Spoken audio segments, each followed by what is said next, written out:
आप सभी साथियों का स्वागत है दोस्तों मेरे हमारे इस नए वीडियो में, एक शानदार वीडियो में और एक अच्छी सी वीडियो में। दोस्तों मेरे आज हम पढ़ने वाले हैं कक्षा 12वीं हिंदी का ये चौथा चैप्टर है और हमारे चैप्टर का नाम है दोस्तों मेरे भाषा और आधुनिकता।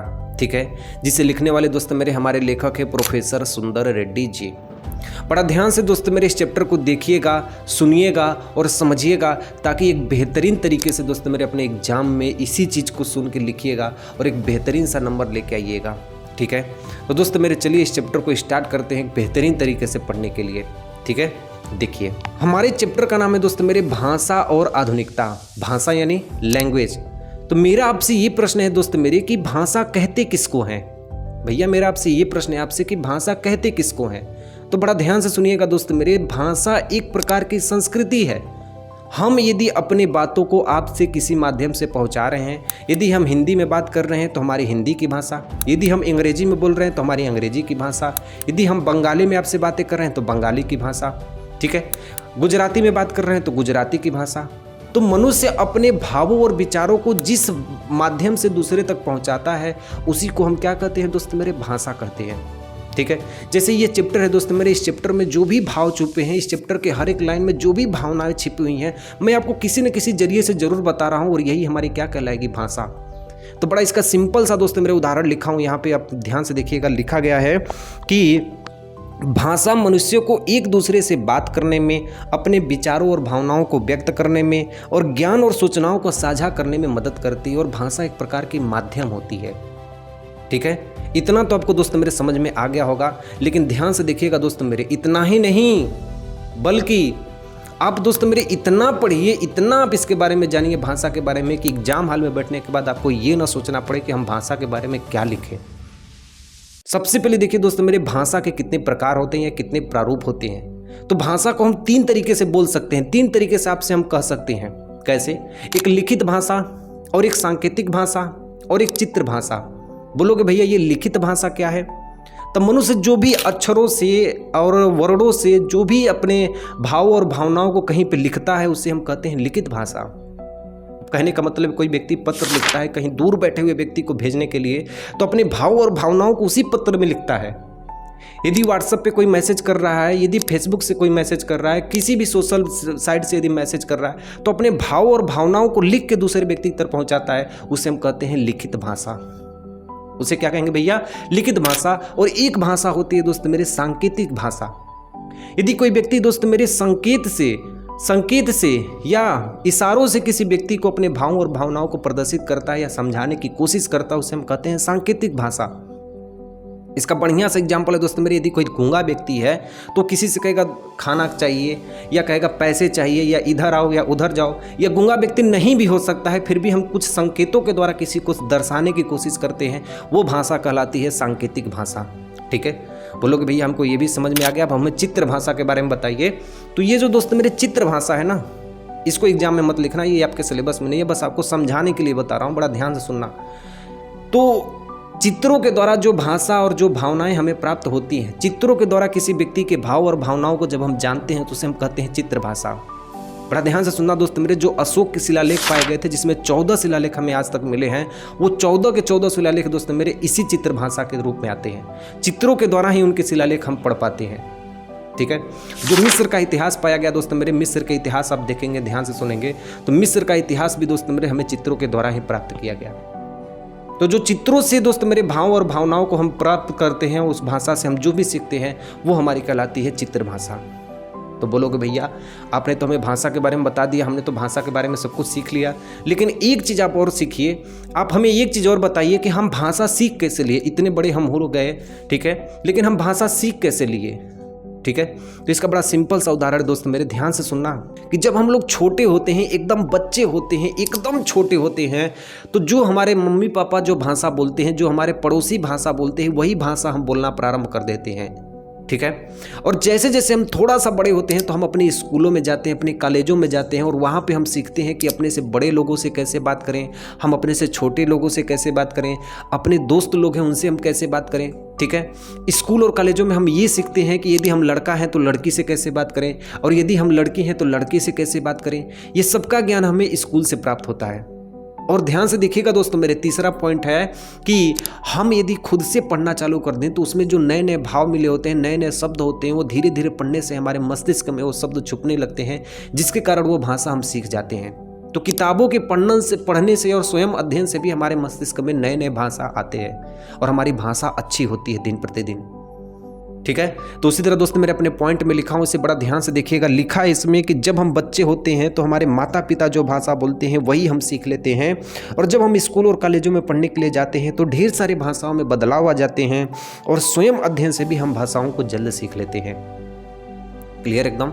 तो बोलोगे हाँ भैया इतना तो हमको समझ में आ गया। अब मेरी बात ध्यान से समझिए, लेखक इस चैप्टर में हमसे क्या कहना चाहता है। लेखक हमसे कहता है कि भाषा परिवर्तनशील होती है। ऐसा क्यों होता है? अब कहने का मतलब दोस्त मेरे कि आपको एकाएक इस समय यदि स्टेज पर खड़ा कर दिया जाए तो आप 1 मिनट भी नहीं बोल पाएंगे। ठीक है, क्योंकि आपके पास वो दोस्त मेरे नए शब्द नहीं है, नए मुहावरे नहीं है, आपके दिमाग में उतने अच्छे अच्छे शब्द अभी नहीं है। यदि आपको एकाएक कोई स्टेज पे खड़ा कर दिया तो ठीक है, और जैसे ही हमारे अंदर नए नए भाषाओं की शैलियाँ आ जाती हैं, नए नए मुहावरे आ जाते हैं, नए नए शब्दों के उद्गम हमारे अंदर जब समा जाते हैं धीरे धीरे, तो हमें 1 मिनट का यदि 1 घंटा भी कहीं बोलना होता है तो दोस्त मेरे हम वो बोल के ख़त्म कर देते हैं। ठीक है, तो बड़ा ध्यान से सुनिएगा दोस्त मेरे, लेखक हमसे इस पॉइंट में क्या कहते हैं कि भाषा का विकास धीरे धीरे होता है और हमेशा निरंतर बदलती रहती है हमारी भाषाएं।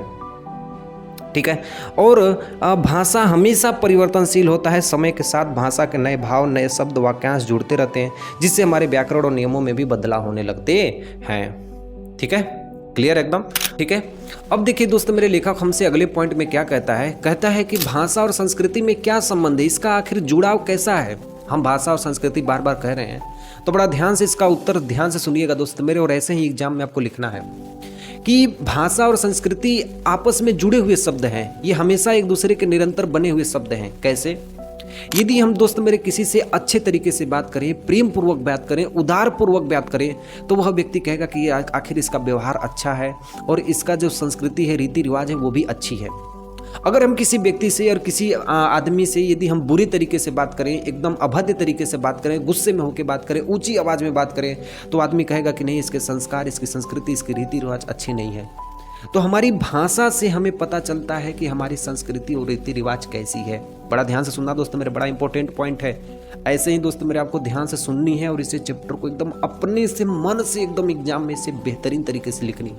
बोल दोगे भैया हाँ हम ऐसे कर देंगे, तो ध्यान से सुनना दोस्तों मेरे। मैं कहना चाहता हूँ कि भाषा और संस्कृति एक दूसरे से जुड़े हुए हैं, और इसका मतलब है कि हमारी संस्कृति से हमारे रीति रिवाज और परंपराओं को जानने से मदद मिलती है कि हमारे रीति रिवाज और परंपरा कैसी है।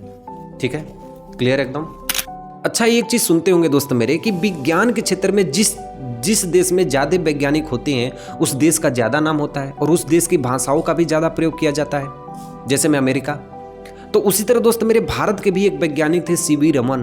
बड़ा ध्यान से सुनिएगा दोस्तों मेरे, भारत के एकमात्र सबसे बड़े वैज्ञानिक थे वो है सीवी रमन, और इन्होंने प्रकाश के प्रकीर्णन की खोज की थी, यानी प्रकाश का क्षय होता है। इसी के कारण दोस्तों मेरे इन्हें 1930 में नोबेल पुरस्कार मिला था और 1954 ईस्वी में इनको भारत रत्न से सम्मानित किया गया था। ठीक है, तो कहने का मतलब है दोस्त मेरे कि जिस देश में विज्ञान का आविष्कार होता है उस देश की संस्कृति भी बढ़ती है, और जब संस्कृति बढ़ेगी दोस्त मेरे तो वहाँ की भाषा जरूर बदलेगी। तो इसीलिए दोस्त मेरे कहा गया है, जैसे एरोप्लेन का आविष्कार किसने किया है? राइट बंधु ने, और टेलीविज़न का आविष्कार किसने किया है? जेएल बिलियर्ड ने, और बल्ब का आविष्कार किसने किया जो आजकल हम लोग जलाते हैं वो है थॉमस एल्वा एडिसन ने। तो अलग अलग देशों में अलग अलग वैज्ञानिकों ने अपने अपने क्षेत्र में विज्ञान की खोज की है। ठीक है, इसलिए दोस्तों मेरे सबके देश में अपनी संस्कृति का बढ़ावा हुआ है और वहाँ पे भाषाएं भी अलग अलग हुई, और ये सब दोस्त मेरे अपने देश के विज्ञान को परिवर्तित किए। और जब विज्ञान परिवर्तित होगी दोस्त मेरे तो संस्कृति परिवर्तित होगी, और जब इनकी संस्कृति बदलेगी तो दोस्त मेरे इनका भाषा भी जरूर यहाँ पे बदला जाएगा। ठीक है, बदलने का मतलब है कि भाषा हिंदी से इंग्लिश नहीं बोलने लगेंगे, बदलने का मतलब है कि उस भाषा में नए भाव छुप जाएंगे, नए आदर्श छुप जाएंगे, नई संस्कृति छुप जाएगी इनकी भाषाओं में। ठीक है, क्लियर एकदम? अब ध्यान से देखिए दोस्तों मेरे, आगे हमसे लेखक क्या कहना चाहते हैं। कहते हैं कि इस दुनिया में जो चीज सुंदर है ना वो नई है। जैसे घर सुंदर दिख रहा है इसका मतलब घर नया है, आदमी सुंदर दिख रहा है इसका मतलब आदमी नौजवान है, यदि वो सुंदर नहीं दिख रहा है इसका मतलब वो बूढ़ा है, और कपड़ा सुंदर है यानी कपड़ा इसका मतलब है कि नया है। तो कहने का मतलब है कि इस दुनिया में जो चीज सुंदर है वो चीज नई है, अर्थात कपड़ा कैसा है ये मायने नहीं रखता है, कपड़ा कितना सुंदर दिख रहा है ये मायने रखता है। बड़ा ध्यान से समझिएगा दोस्त मेरे, कपड़ा कैसा है ये मायने नहीं रखता है, लेकिन कपड़ा कितना सुंदर दिख रहा है ये मायने रखता है। बोलोगे हाँ भैया। उसी तरह भाषा कैसा आप किसी से बोल रहे हैं ये मायने कभी भी नहीं रखता है, लेकिन भाषा कितना आप सुंदर बोल रहे हैं किसी से ये मायने रखता है। हमेशा बात को याद रखना दोस्त मेरे, ठीक है। जैसे दोस्त मेरे सुंदर चीजें सबको आकर्षित कर लेती है, सबको मोह लेती है, उसी तरह दोस्त मेरे यदि आप किसी से सुंदर भाषा बोलेंगे तो वो भी आप सबके लिए मोह लेंगे। एक बार बोल के तो देखिए दोस्त मेरे, एक बार आप बोल के देखिए प्रेम पूर्वक, इतना उदार पूर्वक, आप बड़ा ध्यान से देखिएगा, आप सबको मोह लेंगे दोस्त मेरे। मेरी बात याद रखना, ठीक है। इसलिए दोस्तों मेरे मैं अपनी पॉइंट में लिखा हूँ, ध्यान से देखना, लिखा हूँ कि जिस भाषा में नवीनता होती है उस भाषा में जरूर सुंदरता होती है, और हमें अपने भाषा में नए शब्दों और नए अक्षरों का प्रयोग करना चाहिए, जिससे हमारी भाषा हमेशा नई और सुंदरता बनी रहती है, ठीक है। क्लियर एकदम? तो बोलोगे हाँ भैया हमको यहाँ तक एकदम समझ में आ गया।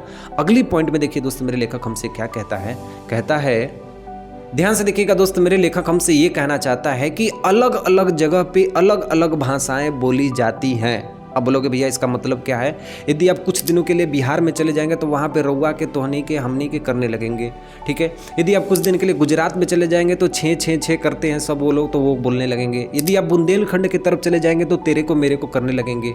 तो कहने का मतलब है दोस्त मेरे कि हम जहाँ पे जाएंगे यदि वहाँ पे कुछ दिन रहना प्रारंभ कर देंगे तो वहाँ की भाषाओं को भी हम बोलने लगने प्रारंभ कर देते हैं। यानी कहने का मतलब दोस्त मेरे कि अलग अलग जगहों पर अलग अलग भाषाएं बोली जाती हैं, और जो भाषा ज़्यादा बोली जाती है उसी भाषा को हम अपना लेते हैं, ठीक है। क्लियर एकदम? तो बोलोगे हाँ भैया ये तो बात हमको समझ में आ गई।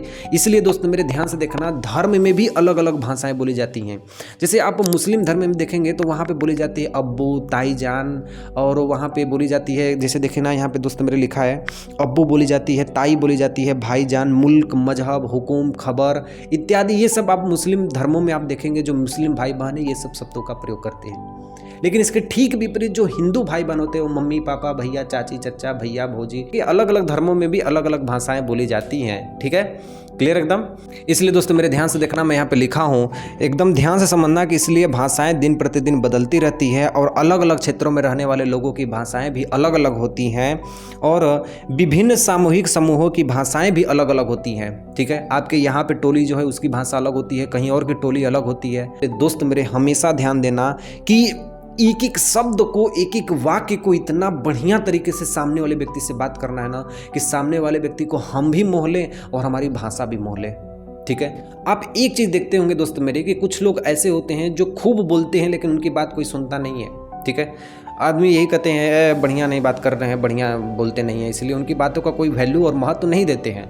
और कुछ लोग ऐसे होते हैं दोस्त मेरे जो आपको कुछ ही शब्द बोलेंगे लेकिन उनकी बातें अच्छी होती हैं और उनकी भावनाएं भी अच्छी होती हैं, तो उनकी बातें सुनना हमें अच्छी लगती है, ठीक है। इसलिए दोस्त मेरे हमेशा याद रखना, भाषा बोलिए, अच्छे तरीके से बोलिए, प्रेम पूर्वक भी बोलिए, लेकिन सही समय पर कितना भाषा बोलना है और कितना शब्द आपको बोलना है ये आप जानिएगा, ठीक है।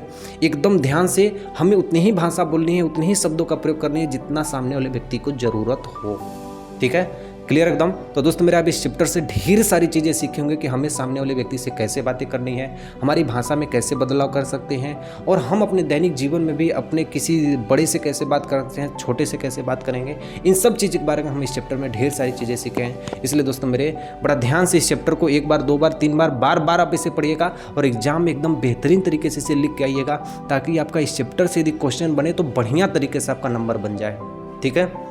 क्लियर एकदम? तो मिलता हूँ नेक्स्ट वीडियो में, तब तक के लिए मेरी तरफ से सेवा समाप्त। और मिलूंगा दोस्तों मेरे मैं नेक्स्ट वीडियो में, वो है निंदा रस, ठीक है, निंदा रस के बारे में मिलूंगा। तब तक के लिए मेरी तरफ से सेवा समाप्त।